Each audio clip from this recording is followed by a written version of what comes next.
ఓం శాంతి. ఎవరి నేచర్నైనా గుర్తు చేసుకోవటము లేక గుర్తు చేయించటము ఇది కూడా పాపము. మీ నేచర్ను నాజుకుగా తయారు చేసుకోకండి.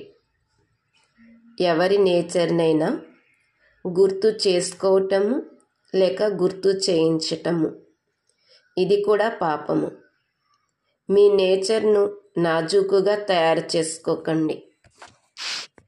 ఈ శీర్షిక పైన జానకి దాది గారు క్లాస్ చేశారు. దాది చెప్తున్నారు, మురళిలో ఎటువంటి ఇంద్రజాలం నిండి ఉంది అంటే, ఇంద్రజాలికుని ఇంద్రజాలమును చూసి అద్భుతం అనిపిస్తుంది. ఇంద్రజాలికుడు వేటిని వేటిగానో మార్చేస్తాడు. మనం అలా చూస్తూ ఉండిపోతాము. బాబా కూడా చాలా పేరు పొందిన ఇంద్రజాలికుడు. భక్తిలో కృష్ణుడు ఇంద్రజాలికుడు అని అనుకుంటారు, కానీ శివబాబా ఇంద్రజాలికుడు అని అనుభవము చెప్తుంది. యువకులను ముసలివారుగా చేస్తారు, ముసలివారిని యువకులుగా చేస్తారు. ఇది బాబా అద్భుతము. షాహుకారులను పేదవారిగా చేస్తారు. షాహుకారులు ధనమును సేవలో వినియోగించే విషయంలో పాపం పేదవారుగా ఉంటారు, ఆలోచిస్తూ ఉంటారు. మరియు పేదవారిని బాబా షాహుకారులుగా తయారు చేస్తారు.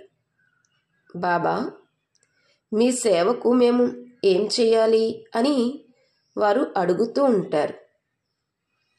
వారికి యజ్ఞ సేవ పట్ల చాలా ప్రేమ ఉంటుంది. వారు పేదవారు కారు. బాబా కొరకు వారు రాజులకే రాజులుగా, మహారాజులుగా, 3 లోకాలకు యజమానులుగా ఉంటారు.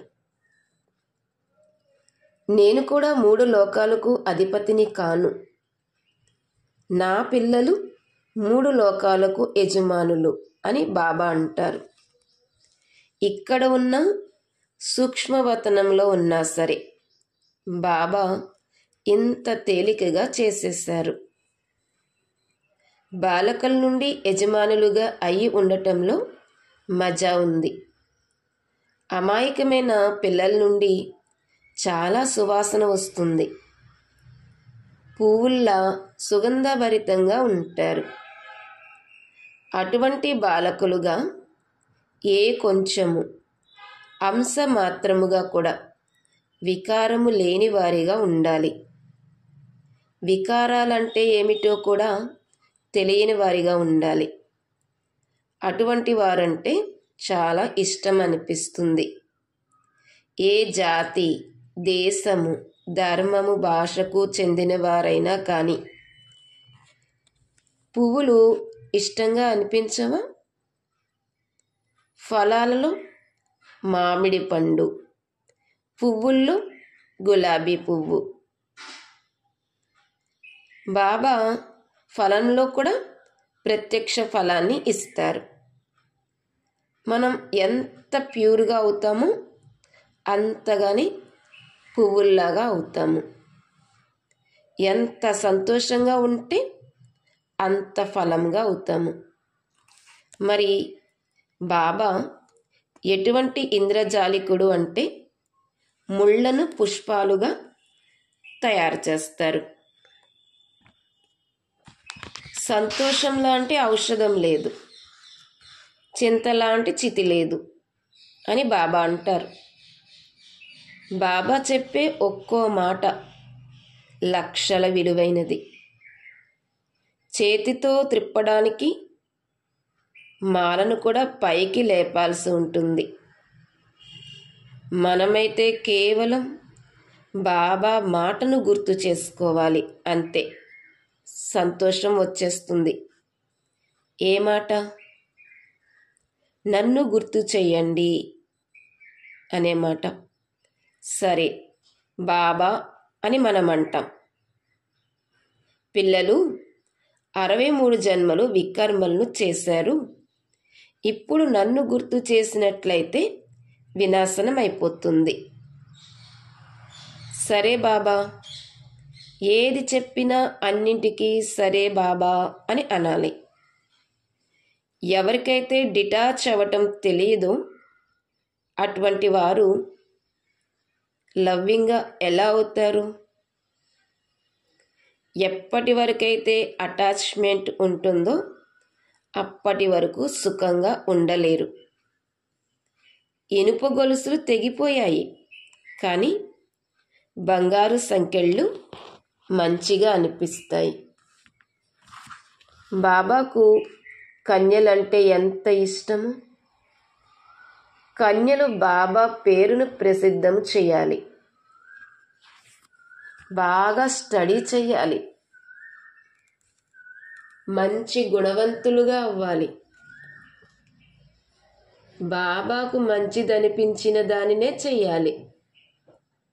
బాబా ఎక్కడ కూర్చోబెడితే అక్కడ కూర్చోవాలి. ఎవరైనా పెద్దగా మాట్లాడితే ఇతరులు డీలా అయిపోతారు. అరే ఏమీ లేదు, డ్రామా చాలా మధురమైనది, నేర్చుకుంటున్నారు. ఎవరి స్వభావాన్ని గుర్తు చేసుకోకండి, ఇతరులకు గుర్తు చేయించకండి. ఇది కూడా పాప ఖాతాలోకి పోతుంది. కర్మలలో నేచర్ను అంటే స్వభావాన్ని గుర్తు చేశారంటే మన నేచర్ కూడా అంటే మన స్వభావం కూడా అలా నాజూకుగా అవుతుంది. కనుక వికర్మలు వినాశనమవ్వవు. నేను చెడు కర్మలు చేయటం లేదు కదా అని అనుకుంటారు. కానీ నాజూకు స్వభావం కలవారిలో సహనశక్తి ఉండదు కాబట్టి శ్రేష్ట కర్మలను చెయ్యలేరు. ఇది మన చదువుతూ వెళ్ళండి, ప్రాక్టీస్ చేస్తూ ఉండండి, పాస్ అవుతూ ఉండండి. నాకు ఎవరి పట్ల కంప్లైంట్ లేదు, నన్ను గురించి ఎవరికి కంప్లైంట్ లేదు. కంప్లీట్గా అవ్వాలి. నా బాబా యొక్క అందాన్ని ఈ కళ్ళతో చూడలేము. బాబా మనల్ని దర్శనీయమూర్తులుగా తయారు చేస్తున్నారు.